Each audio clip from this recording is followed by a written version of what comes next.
Greetings, family. Welcome to another episode of the Alkebulan radio show with my co host, Coach Frank Williams. And this is Caribbean Life TV and Caribbean Life Radio. We are grateful to be here in the studio for the Saturday before Thanksgiving. It is for Saturday, November the 23rd's episode. And as we should always do, and as we do, we start off by first and foremost giving thanks and praises to the Almighty Creator. We give thanks, Mother, Father, God, for every opportunity, blessing, miracle, mountain that has been moved. We are extremely grateful for the opportunity to see another day, to be in the land of the living, and to know that all is well. We ask you to go before us in everything that we do. We ask that you give us the strength, the wisdom, and the courage to make a difference each and every day and to honor our ancestors as we live a life filled of legacy and purpose. We ask that you watch over each and every person that's listening over the airwaves and that everyone be motivated and inspired to open their hearts, their minds, and their spirits to be a better version of themselves. We thank you for all that we have, all that has been done for us, all that is being done right now, and all that is to come. For we know that the victory is already won and good will always conquer evil. Amen, Ashe. Namaste. Adupwe, Aho. Greetings, family. Today we have a very special episode on the principles of gratitude, and it is a great opportunity, a timely time in America and the United States. This is the beginning of the holiday season. Thanksgiving is coming up on this coming Thursday. So I am so excited to have Coach Frank on my team and to be able to impart his wisdom and his perspective. Welcome once again. Thank you for being here. Yeah, it's an honor to be on your show. And initially when we talked about getting together at this time, we talked about getting together with a mind towards the day after Thanksgiving. Because here in the United States, there's something called Black Friday. And here, some of us recognize that Black Friday is happening all year long now. That's just how much of a gimmick it is. And so, as a financial coach, I said to my sister, let's see if we can come together and provide some tools to help people deal wisely with Black Friday. In fact, the last time we got together, I mentioned Dr. Claude Anderson, and I'm going to bring him up again because he's one of our great elders, and he's done a whole teaching about the origins of Black Friday. So I'm going to set that right there. As I was preparing for the show, what I realized, and as I began to talk to people, as you probably know, a lot of folks really struggle around this time of year as we move towards Thanksgiving and, what's coming up in December, whether you celebrate Kwanzaa or Christmas, Hanukkah. And I began to think, well, maybe for some people, the shopping that they would plan to do on Black Friday and the days moving towards the year end has more to do with therapy, what we call shop therapy. And so I said, we can talk about the principles around better money management, which is the direction that I initially was going, that still wouldn't necessarily deal with the core issue. And one of my teachers, to give him credit, he really sparked the necessity to help people to do a proper self examination. Because Mm-hmm. usually around this time of year, and as you know, and we'll probably have to tackle this more fully the next time around, at the end of the year, usually people do New Year resolutions. So it's Mm-hmm. kind of natural for people to start introspection and looking at the year and trying to figure out, okay, what happened? Mm-hmm. And for a lot of people, they begin to think about what they don't have. Reverend Al Sharpton, if you've had a chance to listen to his radio show, one of the songs that he always plays on his show is "Man in the Mirror." I love that song. And you know, most of you know that Michael Jackson sang that song famously, Mm-hmm. and you know that's something I would recommend that you check out. And so we can, it just so happens there's a mirror right here. So yeah, we can look in the mirror and the mirror will show us ourselves. And for some people, if they continue to look in that mirror at themselves, they become sad because that look in the mirror, it stops at looking at oneself. And so the first step to proper self examination is, I like to say, bathing in the sun. You need to bathe in the sun. I like that. You, you know, one of the things that we're taught is that in order to love others, we have to first love ourselves. Mm-hmm. And so one might say, well, I've got to focus on me in order to get it right. But in order to love oneself, one has to know oneself. So true. And in order to know yourself, you have to go back to the sun. You have to, PJ Morton talked about going back to the sun. You have to go back to your creator because you imagine you went to the tailor to have a wedding dress made. Mm-hmm. Every sister that hasn't had one made probably wouldn't mind having one made. You get the, you gave her the pattern, you gave her the design, you get the dress, you put it on, the dress is ill fitting. Now, my question to you is, once you discover that that dress doesn't fit you quite right, do you decide to make the correction yourself? Now, some of you, Mm-hmm. some of you say yes, of course. I'm And taking it to my seamstress. I literally was doing that today for an event. is that right? Yes, and I am very meticulous about my stuff. And she's like, I never had anyone like you come like you do. I'm like, it got to be right. If I'm paying for it, it has to be right. But why So didn't I'm you? very meticulous about that. Now I can imagine that somewhere along the lines, your Mm-hmm. grandma or your mom or your auntie showed you how to sew. Why didn't Mm-hmm. you take it upon yourself to fix it? I consider myself a Renaissance woman, but I stay in the lanes that are my strengths, and I believe in having a team. So, like seamstress, tailors, stylists, I was actually with a team of two. And sometimes I have things designed because I like unique things, classic stuff that doesn't go out of style, and I'm not gonna find it in a store. So I like that. To me, fashion is art. So I've always had a seamstress or work with primarily seamstress, but I have had two tailors in my life.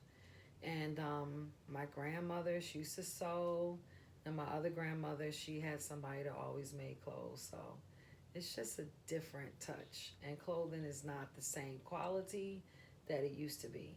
I have stuff that It's older than my children, 20, 30 years old, and it's better than some of the stuff that's out today. So I also believe in recycling clothes, and I like dresses and skirts. So I'll see a pair of pants and I'll have her make it into a skirt. Shout out to Mama Cookie and her team. I have to have them on the show because it's a team Absolutely. of people. Absolutely. Hmm. So why didn't you take it to your dentist? Let's say you had the top dentist Oh, in I town. love Why that didn't you? question. Yeah, why didn't you take it to your dentist to get? Because Uh huh. the dentist is super smart, very successful. Why didn't you take it to the dentist to get it straight? Well, drum roll. One day, I have another elder in my life, Mama Gwen. She's a real estate agent. She was my realtor. And I have a friend who's a lawyer. And my family and friends, they just wanted me to go back up north. But I'm determined. I'm like, I'm here in Atlanta. I'm going to make the most of it and raise my children here. And my lawyer friend was like, you need to sell that house, take that money, and come back up north. And she told me, never let a doctor give you legal advice and a lawyer give you medical advice. I'm your realtor, and you better not never sell that house, even if you get another one. So that was it. And that was, wow, at least 7 years ago. Wow, So, wow, wow. That's good stuff.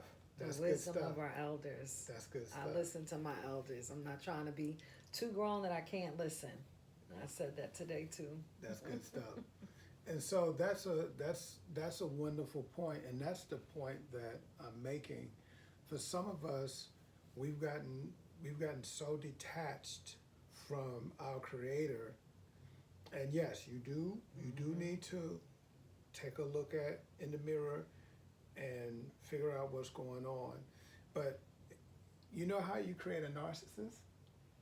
Please You tell me so we can avoid it. you can create a narcissist by trying to make those corrections without the Uh-huh. creator. So in other words, Hmm. you go back to your manufacturer and try to figure out what exactly is going on. Help me to see me. Just like you take your Right. piece back to the That's true. seamstress. The seamstress, this is what she does. This is what the tailor does.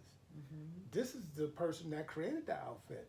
And so who better to figure out what needs to be tweaked? And let me give you a perfect example. So recently I had some painting done, Mm-hmm. and one of my things, you would not want to invite me to paint anything in your place. So if you ever decide to have Duly a paint noted. party, don't invite me. You can invite me to come look and see whether I think it's okay. To critique right, it. right. Don't ask me to do it. Okay. And so when I went into this particular room and evaluated the work of this professional, I saw some things that didn't look right. Mm-hmm. So I didn't think for one moment to go to Home Depot or wherever you get paint and try to fix anything. Mm-hmm. I got on the phone Mm-hmm. and got in contact through a third party with the person who did the work.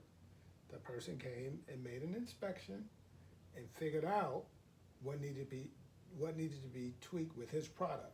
Mm-hmm. So we're a product of the creator. So how can you figure things out without consulting the creator?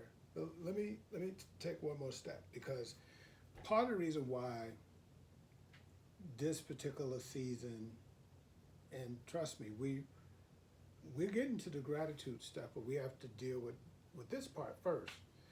Okay. So I realize that there's a reason why this is a difficult season for many of us.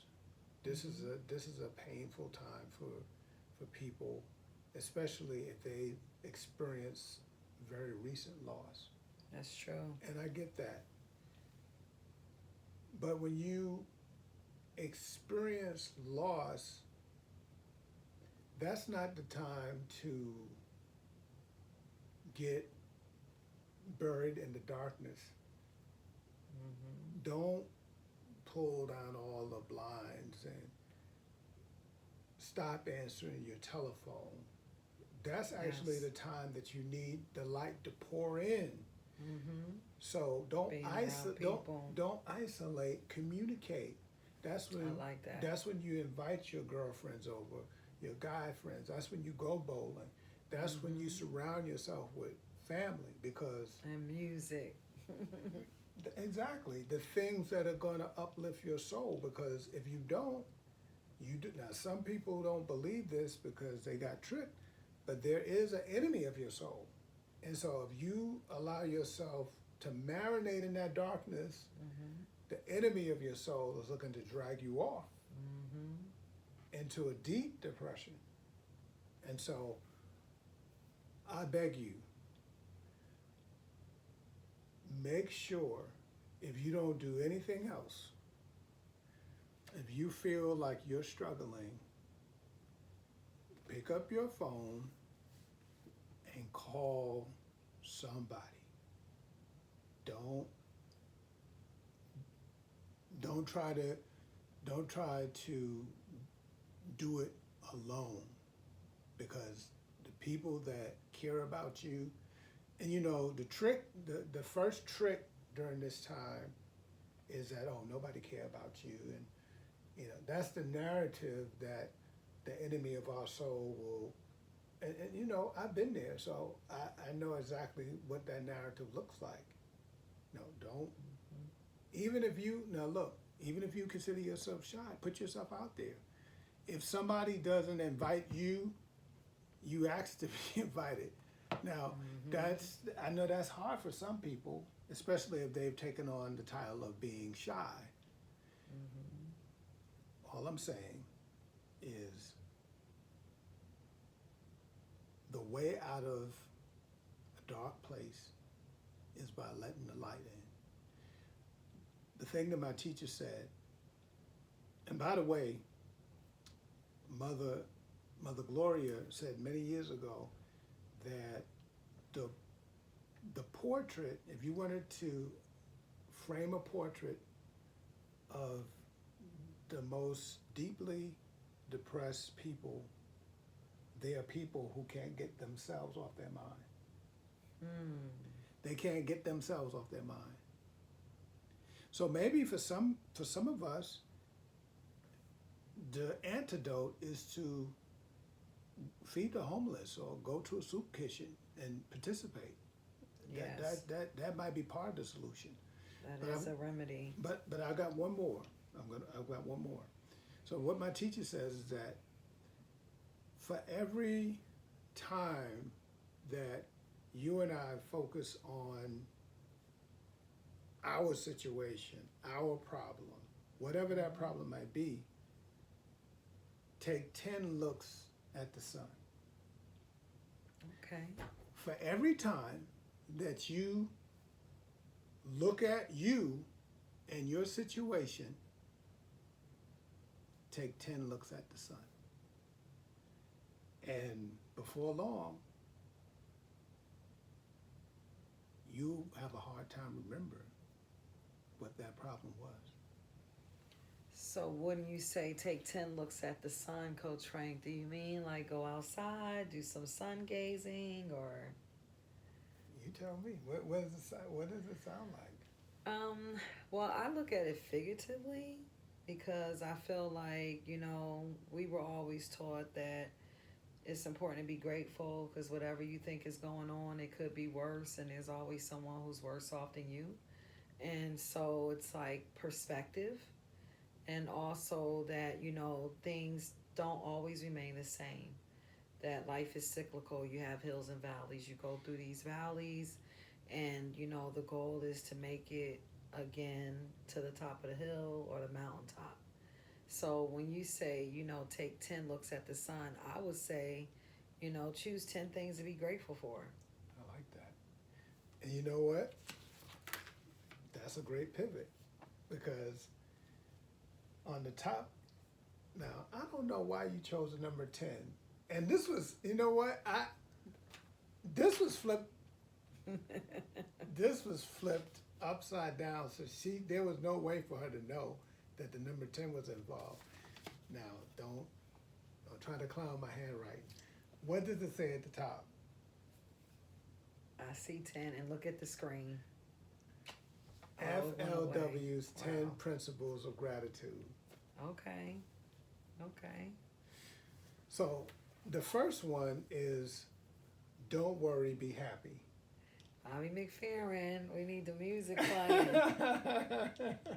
You remember that? Oh yeah, I played that on this show. I think season 1, and also Man in the Mirror. So those are like perfect songs when you talk about mindset and encouraging people to be happy.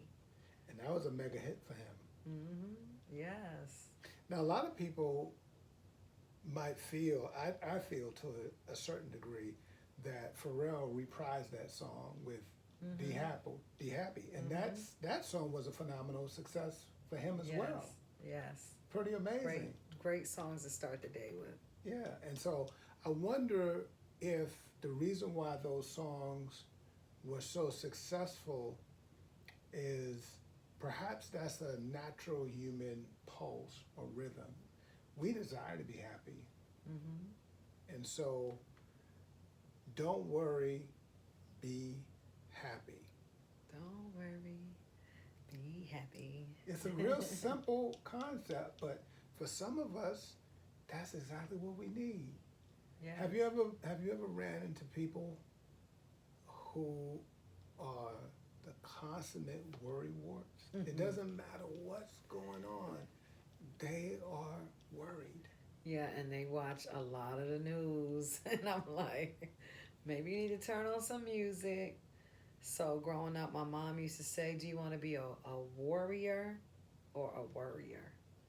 So you want to worry about like things, that. or you want to be a spiritual warrior, because it's a spiritual warfare. That's right. And so you have to make a choice to, decide what side you're going to be on. Another thing with my sons, I would say, it's like saying prayers to the devil. When you sitting up here criticizing, complaining, fussing and fighting, arguing, you sitting up here worrying and fretting. And Israel Vibrations, a reggae group, has a song, Why Worry When You Can Pray? And it's like, do you want to say prayers to the devil, which is the worrying, or do you want to pray and focus on what you want, speak life as if it's already done? So here's my second one. I like that. And I want you to speak to this one. Gratitude triggers rewards. Gratitude triggers rewards. Yeah, I like that, because whatever you focus on, you get more of. So it's like with the elections, I kind of had a feeling that who was going to win, but I didn't want to say it because I only focus on what I want. I don't want to speak anything that I don't want. And I didn't think that America was ready for a woman or a black woman at that. But I say that because by being grateful, then I'm looking for the miracle. I'm looking for that thing that is going to show me that doors are always opening. But if I'm not focusing on the gratitude and I'm focusing on something else that I don't want, what I don't want is not the reward. It's what I do want that is the reward. So when I focus on being grateful, I focus on what I want. That is the opposite of worrying or fretting about things, because then I'm actually giving the energy to the thing that I don't want to happen. I'm going to push you a little bit. So I'm thinking about the last show and the story that you shared about your dad and the opportunity to go see a concert versus going school shopping. And so sometimes our Creator, in His all-knowing self, sometimes He offers us things that at face value, it doesn't appear like it's going to work in our favor. And it always does. And a lot of times it does. I don't think ever a time it doesn't. It always does. It does. Dr. Fire used to say, she's an ancestor now, Dr. Fire Oates. She said there's only 2 kind of blessings that happen in life. blessings that we know of or expect, and then unknown blessings that we don't know of and we don't expect. And so I constantly witness when people go through things like my cousin, she was in a fender bender. Thank goodness she didn't get hurt. And she had the capacity to get another car, but it took her weeks to get everything taken care of, get the approval and all that. But she also was having challenges with her movement and her back. And she's like, oh, this car is much higher up than my other car, even though it's a very similar like series of the car. But my point was, even in the midst of that fender bender, one, it could have been worse. Thank God no one was hurt. And then two, she's retired and she probably would not have thought about getting another car. And so sometimes things happen that look like it's one way, and yeah, tragedy happens. There's still evil, on the planet. But when we really think that everything, when we know, not think, that everything is always working out for our highest good, that car upgrading like that is going to serve her better in the long run. Wow. So even in the midst of that, I could see. And I have situations with people where I hold space for, the answer to the mystery. Like, why is it created taking you through this? And I don't say it like that, but in my mind, that's the conversation I have. And I let them know, you may not see it now, but something good is going to happen from this.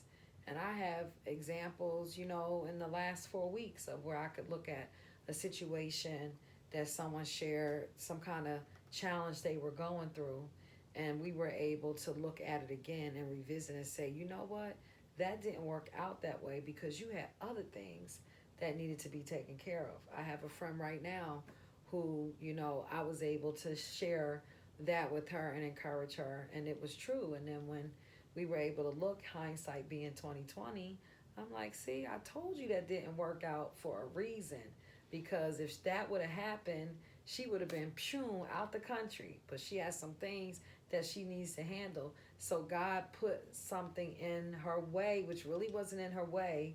It was just to slow her down so that she has more time to get all her proverbial ducks in a row. So by the time she does leave the country, everything that needs to be done is taken care of. Because if she had left what she has to take care of, it would have been undone. It wouldn't have been done. And then that could have caused challenges for her later. So I see it all the time, but you have to look for it. You have to look for the miracle. You have to look for the opportunity that's in it. Like one of my business coaches, she is a former business coach actually. She says every challenge is an opportunity. So with every challenge being an opportunity, there's nothing really in our life that's happening, for disastrous reasons. Now, I have had some loss in my life, and I'm like, I'm still trying to figure out why, so there are still some mysteries. That's why we're not all knowing, all powerful and everywhere, ever present. That is an attribute of the divine. I don't need to know everything because I don't know if I can handle all of that.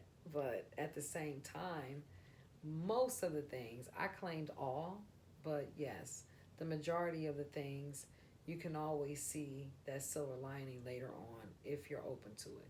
That's good. That's very good.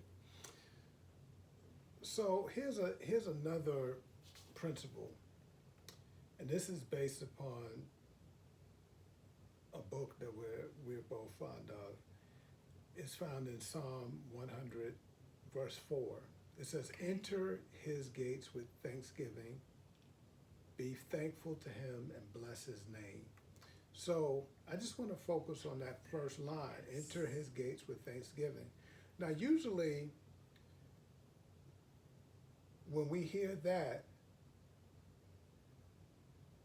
most people are thinking about entering a formal sanctuary. Mm-hmm.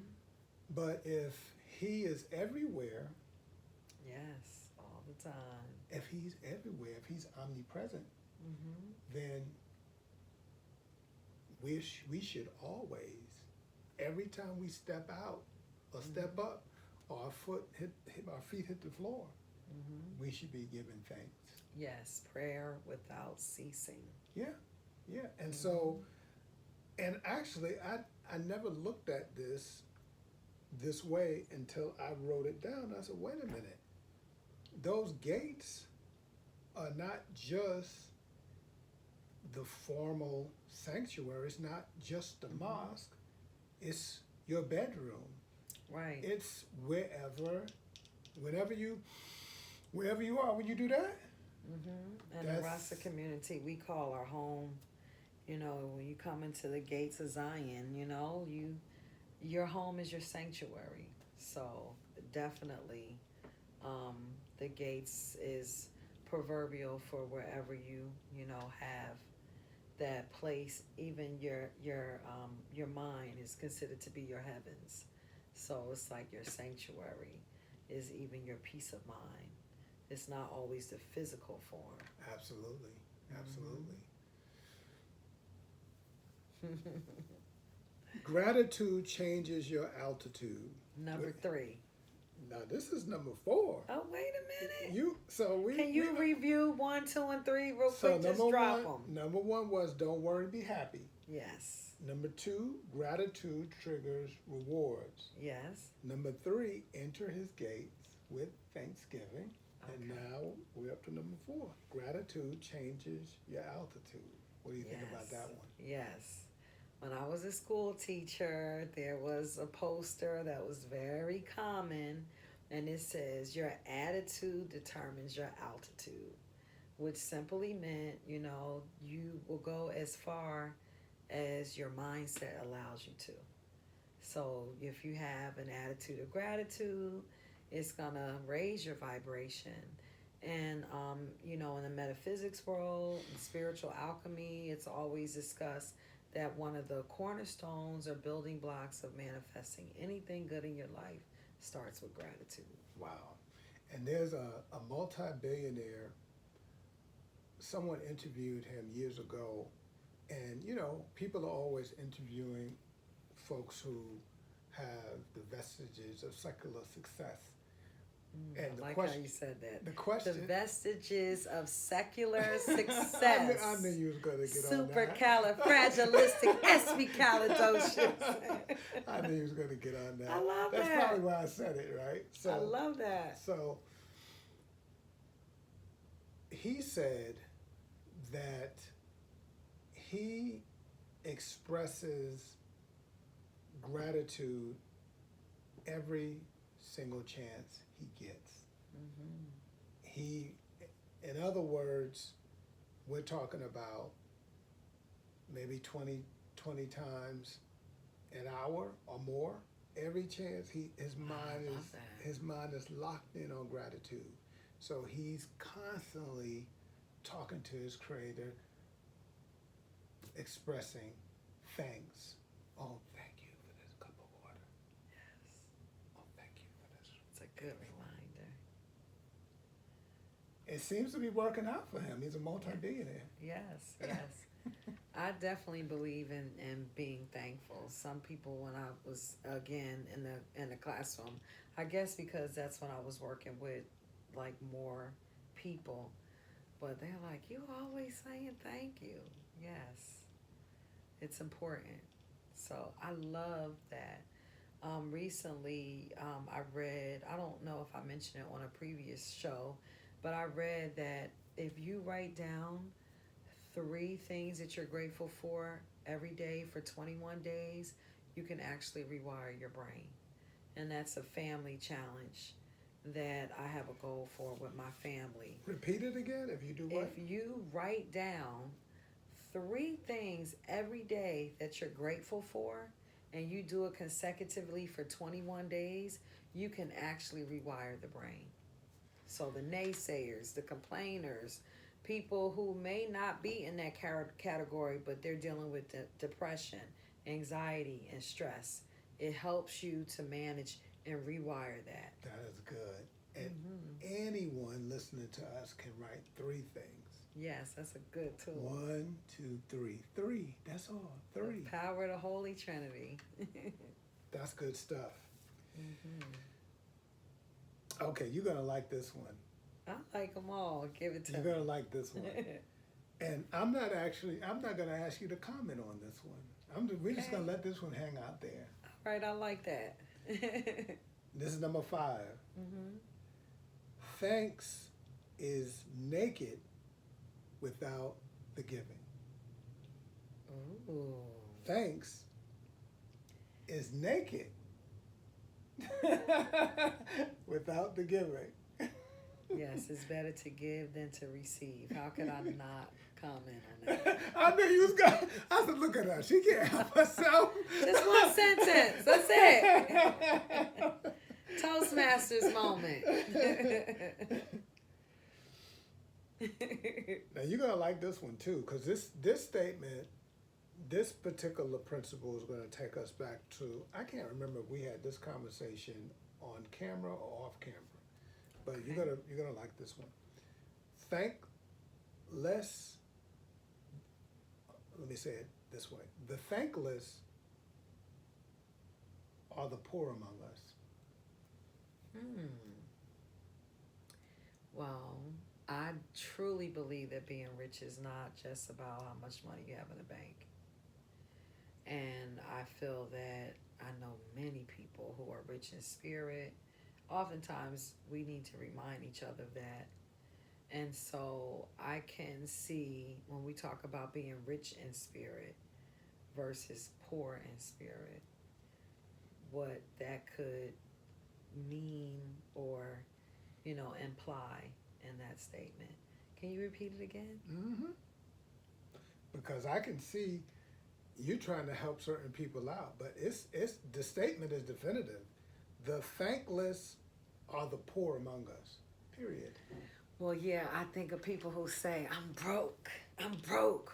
I don't never had no money. I can't stand being around people like that. I'm running. Pew. And there's so many resources. Like I knew a person who was a family member and they always complained about never having food. And I have people that will drop food off on my porch. I have a neighbor all the time. Would you like blah, blah, blah? Sure, thank you.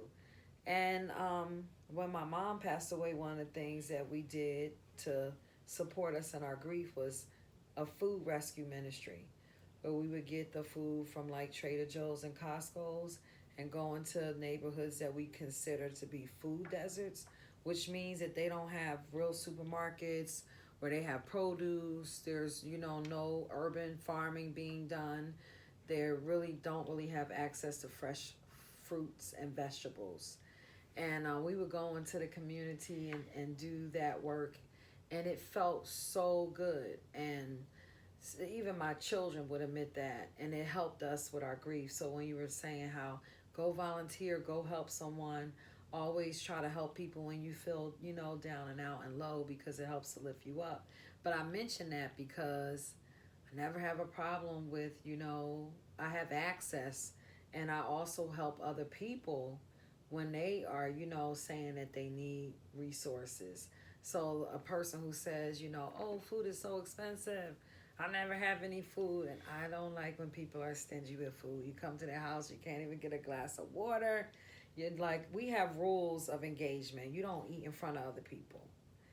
I know this is an aside, but to me, that's like being poor in spirit. Like, if I don't have enough to share, then I need to just not eat right now. And so, like, when you have a certain mindset, the increase comes, the abundance comes, there is no lack. And I don't choose to always access that resource in the community because the need is not, great, thank God, and, my life for that. But it's there, and I can also help feed other people without it being, money out of our pockets. So I think about people who are stingy, who they always act like they never have. And then because they have that attitude, they never get, and they never have enough to share. I'm going to repeat this principle one more time. The thankless are the poor among us. That was number 6. Excuse me, Coach Frank. I think you got the easy way out. Can you break that down a little bit? Because I noticed you giving it to me to break down, but I'm like, okay, what does that mean for you? Because one of the Beatitudes say, "Blessed are the poor in spirit." So, what is your interpretation of that, please, and thank you. So, first of all, that particular beatitude, I believe, is saying, "Blessed are the poor in spirit." Those people who are willing to bow down before the Most High. They don't think. Do you know? I happened to come across a video. I wish I had access to it right now. I came across this video where this guy, he actually went live talking about how the Most High bows down to him. I couldn't I couldn't believe. Now he looked like he was. I mean, if you look at him, you can tell that something was not. Something had gotten a hold of him. A spirit. Something had gotten a hold of him, and so. I won't say what kind. Right. Mm. So Okay. what that particular poor is talking about is not the poor that I'm talking Right. about. The poor I'm I talking agree. about is where the book says that the poor will always be among us. That poor, that particular poor. Now, what I'm thinking about when I say that is there are people who have all the trappings in the world. But the book we've been talking about all night said, what use is it to gain the whole world Yes. and lose your soul? What does it profit a man to gain the world and lose his soul? In fact, the great teacher was encountered by this man who was very materially wealthy. And he was kind of feeling himself. And he said, you know, hey, I keep the law. I do this. I pray. So what does it take for me to have it all according to your teachings? And the teacher turned to him and said, sell everything and follow me. And at that very moment, the book says that that man became sad at that saying. Why did he become sad? Because he had attached. That's what I was going to say. He had attached his wealth to those trappings. Yes, and his value. He his had attached, identity. He had attached his identity to those trappings. It never dawned on him that if he would follow this person who actually was God, he would end up with everything. And so, and in fact, amongst, if we go back and look, which kind of proves out my point, it didn't, the book doesn't say that he thanked God for his blessings. He just went on to tell him that he was doing everything correctly. It would seem to me that when you approach a king, your first thing is to show honor, show respect. In fact, some of us have learned that when you enter the presence of a king, you're supposed to come with a gift. And when you enter the presence of a queen. Absolutely. And so that didn't happen. So he's proof by how it turned out of somebody that operated in the thankless zone. And he was the poor. He's an example of the poor among us. Right. And I knew he didn't mean poor in spirit, because growing up, that beatitude was interpreted as humility.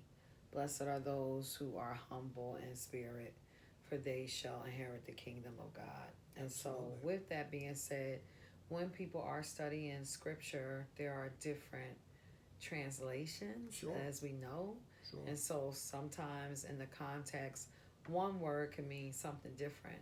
But it did come up for me, and I was wondering if someone else thought about it too, because in scripture, that phrase, blessed are the poor in spirit, means something different than the thankless are the poor in spirit. We're talking about it in a different way. Absolutely.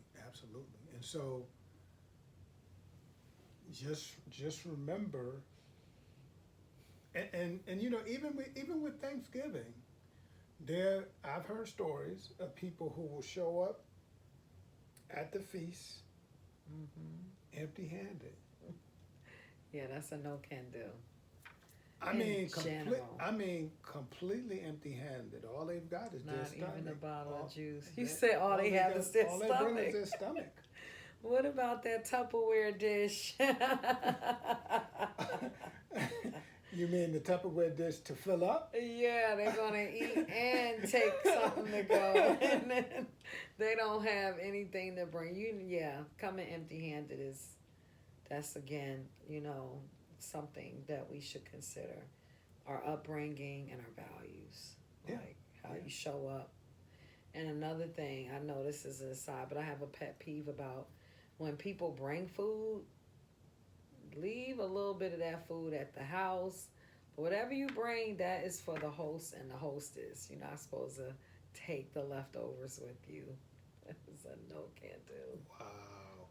So you mean I bring my pan of food, and then I try to take whatever's left. No, make your stuff for the house, and you make your stuff for where you're going.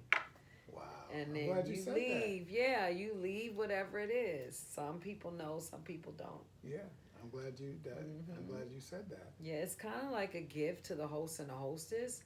So, like, even with cleanup, I know people who they just leave. They don't even try to help clean up. I mean, it's not Just for bounce. everybody. Just Yeah. bounce. But even with that, one of the rewards of hosting should be that you don't have to do all the cleanup by yourself. And there should be leftovers for you and your family, to show gratitude and to say thanks for hosting everyone. Absolutely. Thank you for sharing that. We're almost done. True appreciation is a reflection of real gratitude. True appreciation is a reflection of real gratitude. You want to talk about that one? I feel like you got tag team with me, but what came up for me, and it really is not in the same category, but a true apology is change behavior. Ooh. So to me, true appreciation is, the adage my mom would always say, love is an action word. So when you're truly appreciative, it's not just lip service. Yeah, and we've all had that experience where somebody say, "Hey, Uncle, I really appreciate you," and I guess it depends on the context. Those words are the first step in a lot of cases. But not the only step, huh? I'm thinking about when you have a good server at a restaurant, waitress or waiter, Now in Atlanta, they always put the gratuity in a lot of places now. It's like a joke about Atlanta. That in other cities, I don't know if they're doing it now, but there was a joke one time. There was like a list of all the things that happen in Atlanta that you're in Atlanta. And one of them is when you go out to eat, the tip is already included. But why? Because a lot of people they don't want to tip, they don't want to be generous. They don't even recognize that a lot of waiters and waitresses they make below minimum wage and they live more so and depend on that tip. And so they had to actually start including the gratuity in because sometimes you have excellent servers and they deserve those tips and they're not getting them. And then the flip side, I always had these family stories. My dad, we had a big family, so it would be like at least seven of us when we would go out to eat. And sometimes in North Carolina, they'd be a little bit more prejudiced. And we always went out at least, once a week when, we could, even if it was at a church member's house. But that was like one of the things that my dad did to give us exposure, to know how to handle yourself in public. And so if we had a bad server, my dad would avoid not tipping them. He would leave a penny on the table. And it was a lot of from the prejudice, like, oh, I don't want them to think I forgot to tip. I want them to know that this is the value of their service. I truly appreciated you a penny's worth. Now, I think you just reminded me of a perfect story. And by the way, gratitude matters. The son once had this nice hashtag. Okay, yeah. We're gonna do that for this show. Yeah, there you go. The son had a leper to come up to him and express thanks for the cleansing. Mm-hmm. And before that leper could get his thanks out, the son says, "Where are the others that were cleansed?" And that got my attention because I'm thinking like, wow. I'm thinking like, wow. How could they not? But not even that. A lot of times, the way that the son is portrayed is as if he doesn't have emotions. In that particular instance, he expressed a desire to be appreciated. He said, "Where are the others that were cleansed?" In other words, why aren't they busting the trail back here to express their gratitude? But I'm going to show you an example of gratitude, and I hope this resonates. What I'm about to say resonates with everybody. And this goes back to my original statement because I know I caught some people off spot. Well, if he said what he said out of his heart, then just take it at face value. No. There's always something you can do to express your gratitude. Mm-hmm. So the woman at the well, once she got blessed, the book says she went all over town letting everybody know about the experience she had at the well. And she was profoundly responsible for helping to spread the word. Do you know, sis, that there are people who watch your program and glean the knowledge from your program and they haven't told a single soul about the program? They haven't shared, liked, even put a "wow, that's fire" in the comments.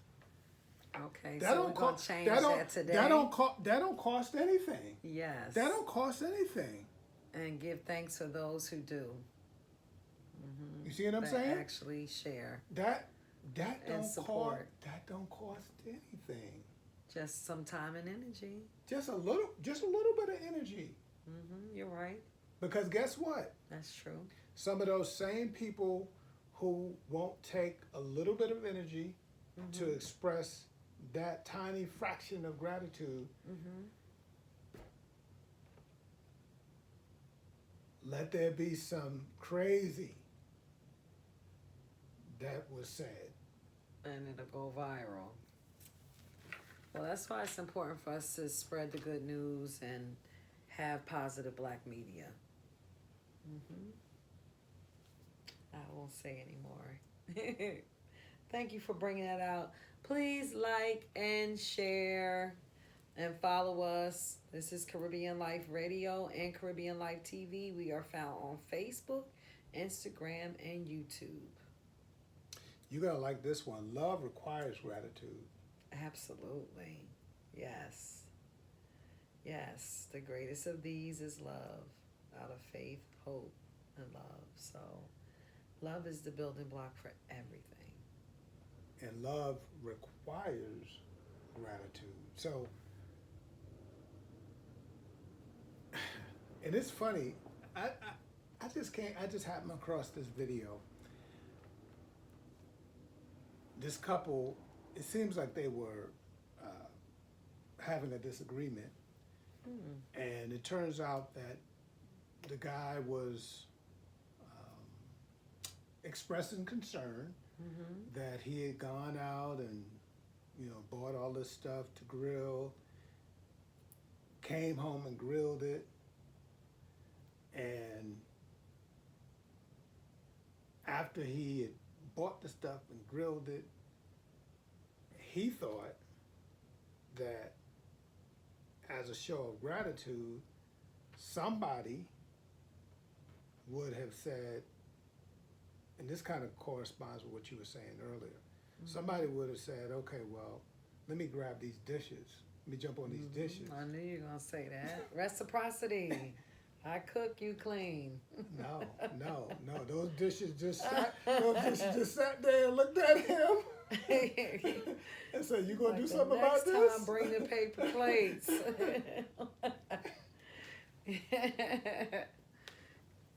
And so that situation didn't end well because he felt like it was unnecessary for him to ask somebody to wash the dishes after he had cooked all the food, bought all the food. Gratitude love would have led them to say, I'll take care of it. Thank you so much. Tony Braxton said love would have brought him home. Brought him to the kitchen to bust those suds. Yeah, and I'm kind of traditional with certain things. I was joking about the paper plate. It's nothing like eating off of a real plate and knowing that somebody's going to have your back. So, somebody else washing dishes tonight because I cooked. Bring out the paper plates. Anyhow, which number was that? We've only got one more. Actually, Okay. there is not 10. There's only 9. But they say there's something special about the number 9, right? It's 10 though. You pulling my leg. No, We started off with 10. We're gonna have to make one. We start off with 10. Thanksgiving in the face of adversity requires faith. Thanksgiving in the face Thanksgiving, of adversity. Thanksgiving in the face of adversity requires faith. Yes. And I could say faith is the response. Okay, it's like a tongue twister for me. Thanksgiving in the face of adversity requires faith. I can get with that. I feel like any form of adversity requires faith, and the end product would be the Thanksgiving. Like, because I have faith, I can give thanks in all seasons. Well, the Thanksgiving is not necessarily an end product. The Thanksgiving is a front product. Of a reflection of faith? So in other words, some people, now of course, it can be an end product, but what I'm saying is that to correspond with the statement you just said, in all things give thanks. So the thanks, Mm-hmm. the thanks can happen at the very beginning of the trial. Yes, and it should. It's like Job, for me. Job did. They talk about the patience of Job. That's like an actual adage. It's an actual saying, but it's the faith of Job that had him bless God in the midst of everything. Absolutely. Mm-hmm. Absolutely. Yes, Job is a powerful example in Scripture of that. And no matter what he went through, his wife, his friends, they all wanted him to curse God, and he would not. He was faithful. It takes a connection to not fall off after one has lost so much. He had lost almost everything. Almost everything. Yeah. And he refused to disconnect because his wife, she straight up said, "You need to curse that power and die." Yeah, that's a serious Bang story. out. Yes, if you're going through trials and tribulation, that is true inspiration. And also a testimony that even when you choose your partner, you have to make sure that you don't waver in your faith. Mm-hmm. That's good. Because it's your own relationship, your own personal relationship with the Creator. And things are going to happen. Mm-hmm. Yeah, things are going to happen. So I'm going to repeat 1 through 9. And since you said there must be 10, guess what you get the opportunity to do? All right. I get to collaborate. You get to come up with number 10. And co-create. There you go. So number 1, don't worry, be happy. Number 2, gratitude triggers rewards. Okay. Number 3, enter his gates with thanksgiving.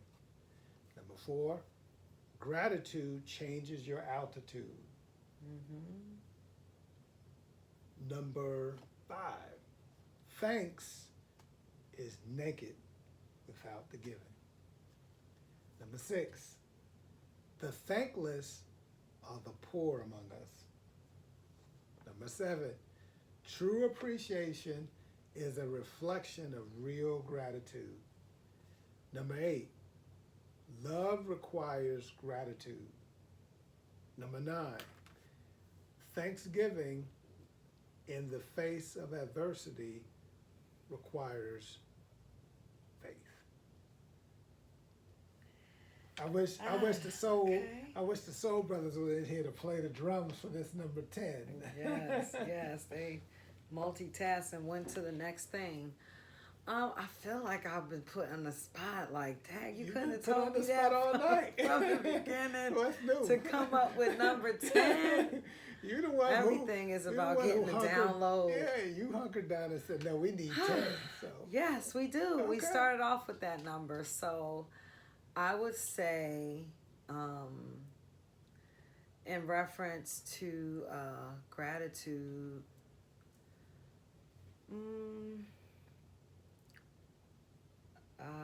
the key to having the highest quality of life is to continue to tap into your gratitude. That is way too long. The key to expanding our life, I don't know, Coach. It sounds like you already said it. You just need to shrink it down. The key, gratitude is the key to elevating. Gratitude is the key to elevation. Gratitude is the key to elevation. Thank you. I like that. Gratitude is the key to elevation. I needed a little bit of help with that. That was good. I would love for y'all to comment and give us a 10 in addition to, so we can have 11 and go. That's right. Keep going. As a matter of fact, we invite your audience to chime in and give us the 10, and then we'll have multiple 10s. Yes. The more the merrier. That's right. The more grateful. So yes, this is time. It's time to wrap it up. This Yeah, is the end. yeah. Well, I'm really grateful that you had the flexibility to allow me to reshape the direction that this particular show was to go in. And my hope is that we said a few things that will help people through this season. You know, more than anything, make sure you keep the light in, focus on the Mm-hmm. sun, and pick up the phone. Don't feel like you have to walk walk through whatever it is that you're facing alone. Like